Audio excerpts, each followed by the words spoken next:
There are so many barters in this game that it's kind of hard to keep track of which ones are good, which ones are bad. But in this new series of videos I'm doing called Barter or Bust, I'm going to test them out. We're going to see if it's worth it. And today we're starting with one of my favorites, and that's one roller for the PP19.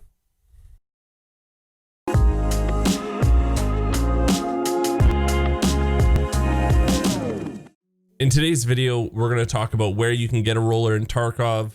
We're going to talk about the gun itself and the ammo to use for it. Also, I'm going to show you some general highlights, but first, let's just talk about the trade. The basics of this trade is you get one roller, you trade that to mechanic level 1, and in return, he'll give you a fully modded out PP19. And there's a few reasons why I preach about this barter a lot. One of them is it's just a 1-for-1 trade. So it's not very resource intensive. You just need to get one roller and you get one PP19 out of it. So you don't need like 6 things and then you get the gun. It's just one roller straight up. The other thing is it's mechanic level 1. So it doesn't matter if you're brand new to the game or wipe just happened. This barter is available day one, like right when you start your account. And I really do think that is where it really does shine. The other thing I really do enjoy about this barter is the PP19 is ready to go. All you need is some ammo and a couple extra mags from Prapper level 1 and you're good to go. So right now the rollers are a little more expensive on the flea market. They're about 90 to 100,000. Before the gift event where we got like, I don't know, a bajillion GP coins recently, they were really cheap. They were about 62,000. When I was really making this video and just thinking about it, the rollers were going for about 62,000. But because everyone has a lot of these GP coins and people are needing money cases, they did skyrocket in price. They're going to drop down. In I bet you 2 weeks, the rollers are going to be about like 60 to 80,000 each. You can mark my words on that. But if you need to go find them, I'm going to show you a couple places now where you can go and just find them out in the wild. We're going to look at customs. That's going to be the first map to get a roller on. We're going to go to one building in particular. It's called the repair shop. It's actually a really good place to go to just for loot. I do have a money run video on it. And this is where we're going to go first to find a roller. So we're on the east side of the map. We're right across from Sniper Checkpoint. And here's the repair shop. So what we're going to have to do is we definitely have to go upstairs first.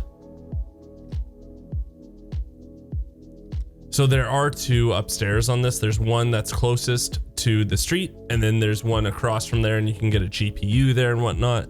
But we're just going to go into this one room, and you'll see the old toilet face here. So on his wrist is where you're going to be able to find a roller. That's where one spawns, is on his wrist. Also behind him, really rare loot can spawn there, but if you want the roller itself, it has the best chance on his wrist. Now the next map we're going to go to is Shoreline, and there's actually 2 places we can go to on this map to find a roller that it actually does spawn in. So we're going to be looking at East Wing 310, and we're also going to be looking at West Wing room 220.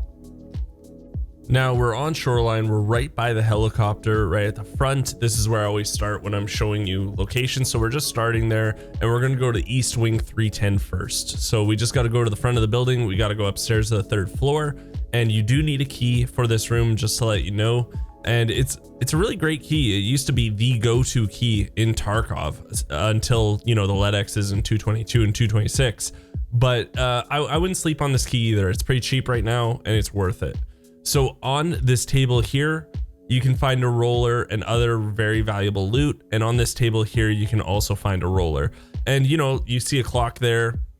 You can find Bitcoins, you can find GP coins, you can find streamer items there. There's a lot of valuable loot that can be in that room. So it is a really great key. So again, we're going to start at the helicopter, but this time we're going to go to West Wing, the 2nd floor, and go into room 220.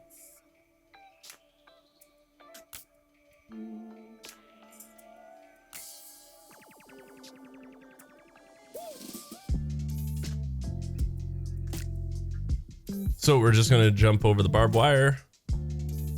We're going to get to 220 here, which is the next room after this. Here it is. You do need a key, of course, because Seems like every good room and resort needs a key. So we're gonna go into 220, and in the back corner on this cardboard box can spawn a roller, and again, other valuable loot.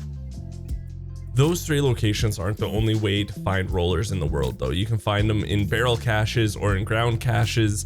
You can find them on dead scavs, in drawers, in suitcases, in safes, in sports bags, even Sherman's crate has them. So as long as you're searching all the world's containers, you're gonna find a roller eventually. So don't stress too much about getting, you know, those 2 keys on Shoreline or only hitting customs. As long as you're searching stuff, I'm sure one will come up sooner than later for you. Now let's look at the gun itself compared to just the stock PP19. So a stock PP19 has ergo, that's 55, the vertical recoil is 47, and your horizontal recoil is 196.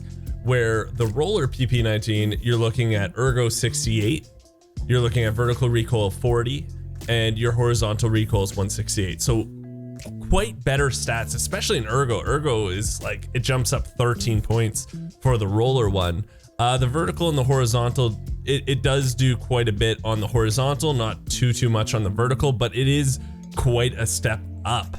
Now, if you were to make this gun from just using traders, this gun's going to cost you 145,000 rubles, almost 146 to be honest. But with a roller, again, it's a lot cheaper to get this, but you do have to remember it is 9mm, and we're going to go check out some of that ammo right now and my recommendation for you on if you're going to use this gun, what ammo to be using. So let's first talk about the best ammo you can get for 9x19. There's 2 types. You got 7N31 that's just recently added to the game, and there's AP ammo that has been in for a little while now. 7N31 has damage 52, the penetration power is 39, and its armor damage percent is 53, where the AP ammo, the damage is 52. Just like the 7N31, the penetration power is only 30 on this one, and the armor damage is 48%. So 7N31 is definitely the creme de la creme when it comes to 9x19. It is brand new, like I said, to the game. I'm really happy it got added, mostly because, you know, your MP5s are the same fire rate as your M4s, and your MPXs are the same fire rate as the HKs, so there was no real point to be running any of the 9x19s over that if you could, because the ammo is so much better for 5.56s. So now with the 7N31, at least there's something that is comparable. Don't get me wrong, 995 is still better than all of this, but at least, you know, 9x19 has gotten a buff now, and you can only get 90 rounds of 7N31 from, I think it's Prapper. Yeah, I'm pretty sure it's Prapper every 2 hours now. So you can only get 90 rounds. And to be honest, it's sold out almost always. And there's a reason for that. It's just good ammo. So if I were you, even if you're not using a lot of 9x19, I'd be stockpiling this whenever you see 7N31 come up and you're able to buy it, because, you know, say you do have a lot of money and you can just spend willy-nilly, I'd highly recommend it. So these are your 2 best ammos. I'm not telling you that AP ammo sucks. It is good, but if you can, go with the 7N31. I do want to talk now about the best beginner ammo for this, because you can get this from mechanic level 1. A lot of newer players are going to be using this. So the best beginner ammo that I'd recommend to you is PST Geekseh. The damage is 54, the pen power is 22, and the armor damage percent is 33. It was either the PST or it was the PSO, and the PSO does have better damage at 59. The penetration power though is only 10, and the armor damage percent is 32. The reason I went with PST is because you have a higher chance to penetrate the armor than you do with, say, PSO. So if you want this, mechanic level 1 does sell it. This is what I'd highly recommend to you if you are a beginner and you can only get lower tier ammo for this gun.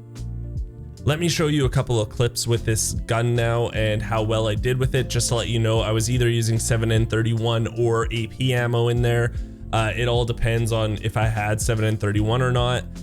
But I also do at the end want to rate this out of 5 Nikita heads. So wait till the end for my rating. And yeah, just stick around. Thank you guys so much so far for watching the video. Go in here quickly. Oh, I always do that. You probably don't have a key, that's why. I don't. Got him. Where? No, I got a guy by the left wall. I think I got him.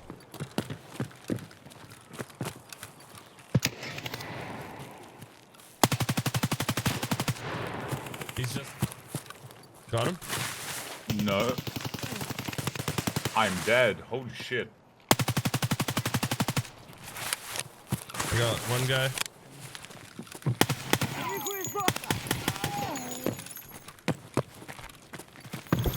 Got guys at the wall. Got the guys on the wall. I see him. Is he still there?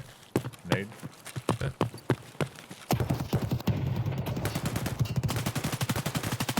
Got one. You got him. Yeah.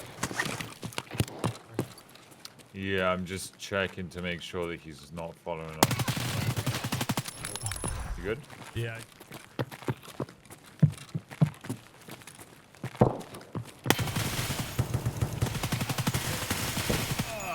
Got him. You got him. Yeah.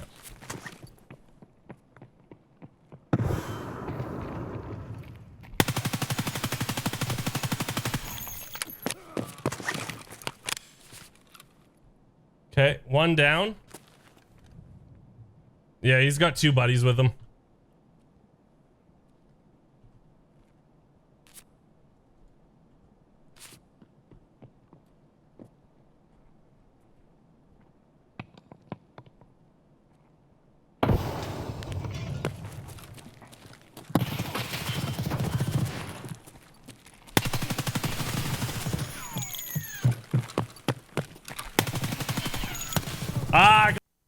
So I know what everyone's question is. How many Nikita heads am I giving it out of 5?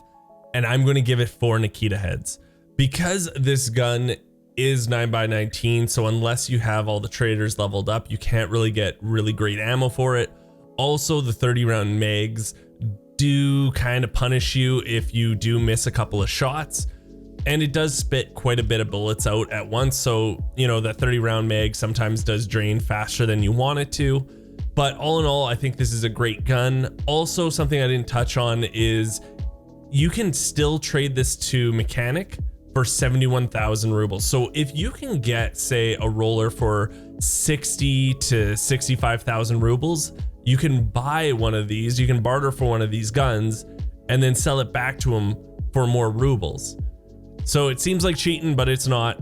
It's all good to do it if you want. Thank you so much for watching this video. It does mean a lot to me. If you want, it would mean a lot if you hit the thumbs up button. Think about subscribing to the channel. It is free for you guys, but it means a whole heck of a lot to me. Also, I do stream 5 days a week on twitch.tv. Come by, say hello, and until next time, I'll talk to everyone later.